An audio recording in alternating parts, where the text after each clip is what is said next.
Perek Yutes Mishnah Gimel. The Mishnah says, Marchitzin es hakotzen bein lifnei hamila u bein la'acha hamila. We may bathe a kotzen, an infant, a child, before his bris milah and after this bris milah. Now, in the times of the Mishnah, the practice was to give the child a bath both before the bris and after the bris.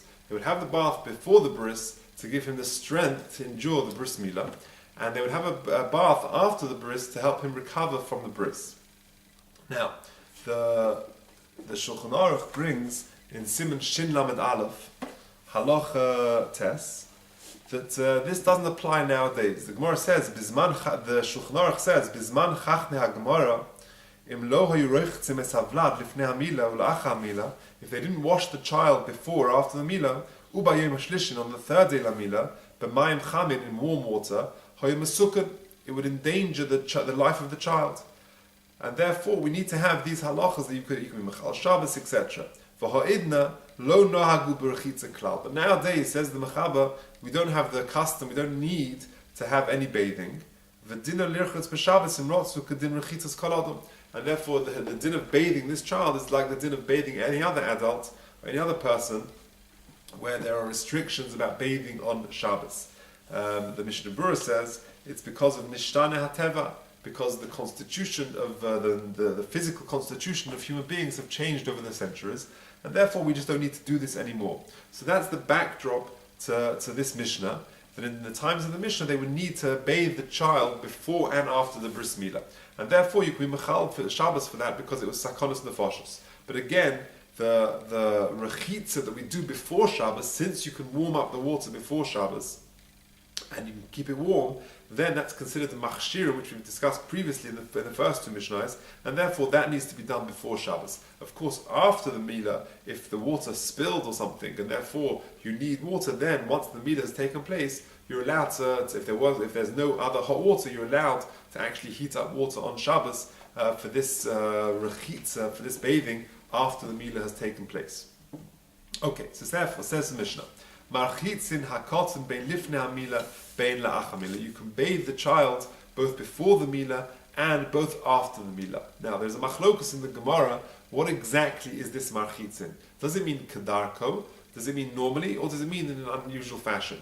And Rava says in the Gemara on Kuf Lamed Daled Amud Beis that it means kedarko. You've got to bathe the child normally. However, the Rishonim, the Bartanura, favors the view, the understanding of Rabbi Bar Avua, who says when it says marchitz and it's hakoton, it means with a shinu shelo kedarko, and the shelo kedarko is you're bathing him by being mezalfin. Mezalfin means you're sprinkling water on top of him, you're splashing water on him, rather than sort of bathing him in the normal way in a bath. So that is the machlokus in the Gemara, and therefore when the Mishnah continues, umezalfin olav biyad avlo b'kli, you can sprinkle water on him by hand, but not with the kli. That is an explanation of the Reisha. That's how the Bartanura explains our Mishnah. In other words, the Bartanura says, Marchitzin esakotzen, hi marchitzin lav kedarkahu. He's going like Rabbi Bar Avua, who learns that marchitzin means in an unusual way. The Tana Sefer leferusha Reisha, because the Sefer Mezalfin Alav Biyad is explaining what the Reisha means, marchitzin esakotzen.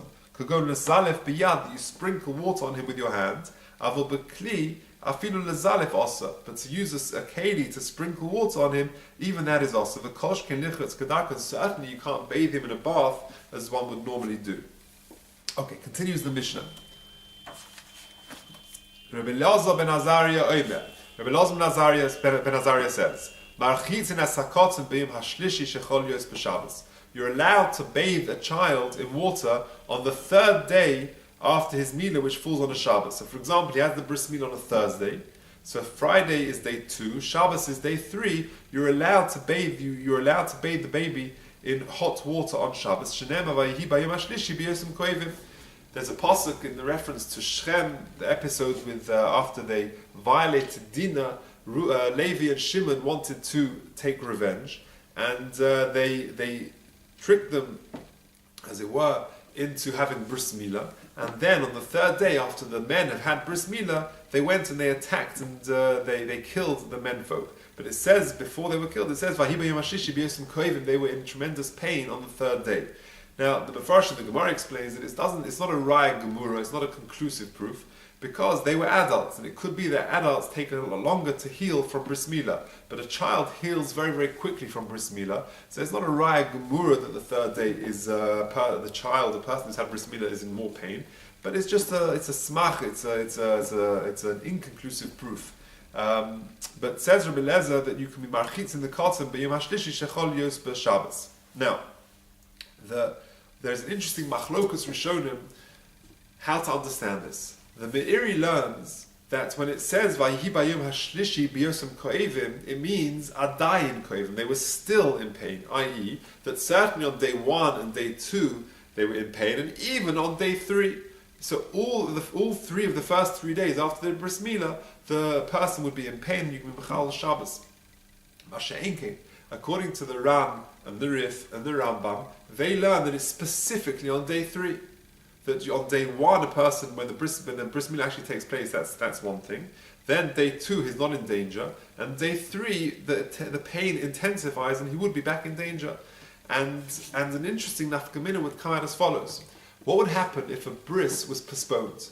For health reasons, the bris was postponed, and then a few weeks later they decide to have a bris. Are you allowed to actually have the bris on a Thursday?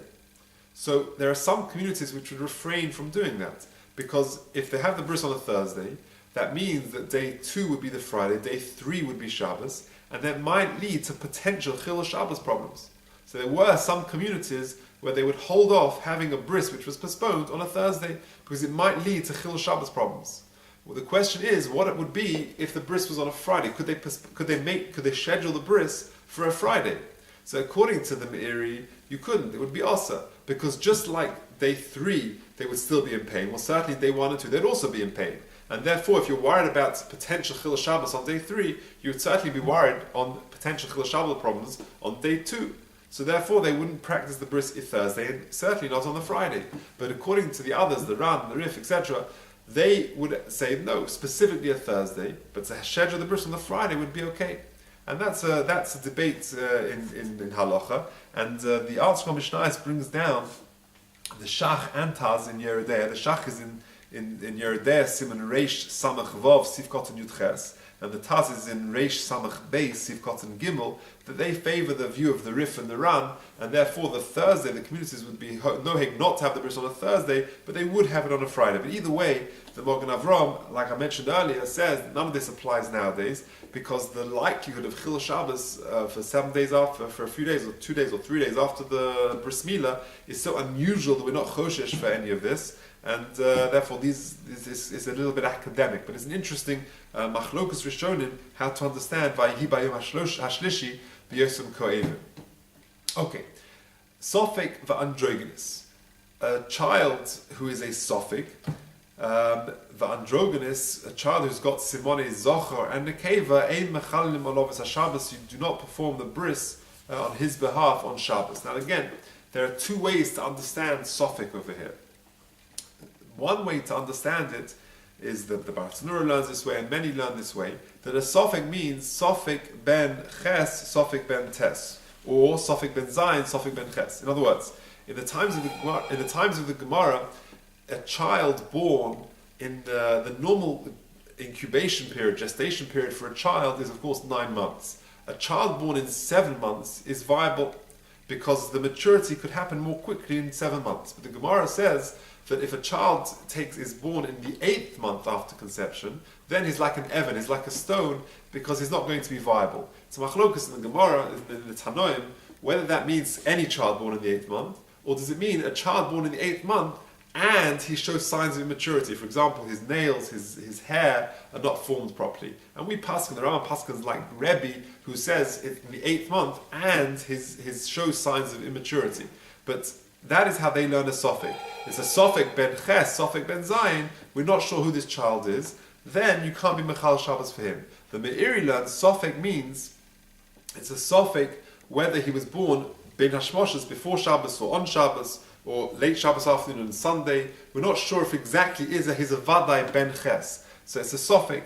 So either way, we're not Mechal Shabbos for him. The androgynous is not, we're not sure if it's a zocher and a keva. He has signs, simonim, of both zocher and nekeva. Again, ein mechalel lovis hashabbos. Rabbi Yehuda matzib ba'androgynous. Rabbi Yehuda, however, argues and says that androgynous, you can be mechal Shabbos for him. And the Bar Tanura brings what the machlokas is about. Says the Bar Tanura, the last Bar Tanura on the Mishnah, Rabbi Yehuda matzib ba'androgynous, medichsiv himoy lochem kol zocher l'rabas androgynous.